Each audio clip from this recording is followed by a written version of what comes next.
আজকে আমরা বাড়ির সবাই সারাদিন ধরেই ভীষণ ব্যস্ত, তার কারণ ঘরে আমাদের যত জিনিসপত্র আছে সবগুলোকে এক এক করে ঘর থেকে আমাদেরকে বের করে ঘরটাকে পুরো ফাঁকা করে দিতে হবে। কারণ আমাদের এতদিনের একটা ইচ্ছে পূরণ হতে চলেছে। 10 বছর হলো আমরা এই ঘরে আছি, 10 বছর ধরে আমাদের প্ল্যানিং চলছে ঘরটাকে রং করানো হবে, কিন্তু এই এত জিনিসপত্র বের করা, তারপরে সব কিছু আবার গোছানো, এই সমস্ত নানান ঝামেলার কারণেই ঘরটাকে রং করা হয়েই উঠছিল না। তবে এবার আমরা ঠিক করেছি যে আমাদের যত কষ্টই হোক না কেন আমরা সব জিনিসপত্র বের করব, ঘরটাকে রং করব।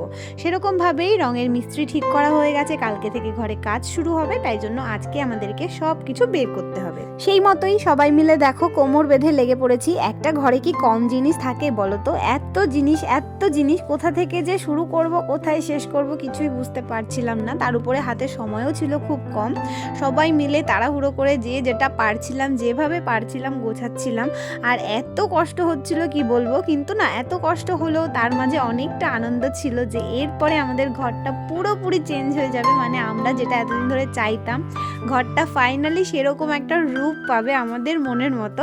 তো কেমন করে ঘরটাকে সাজাবো সেটা তো অবশ্যই তোমাদেরকে দেখাবো। যাই হোক, আজকে তো আপাতত ঘরটাকে দেখো পুরো ফাঁকা করে দিয়েছি, এরপর এক এক করে তোমাদের সাথে সব কিছুই শেয়ার করব। তো চলো, ভিডিওটা কেমন লাগলো অবশ্যই জানিও। আমাদের কাজ বাজ তো মোটামুটি কমপ্লিট।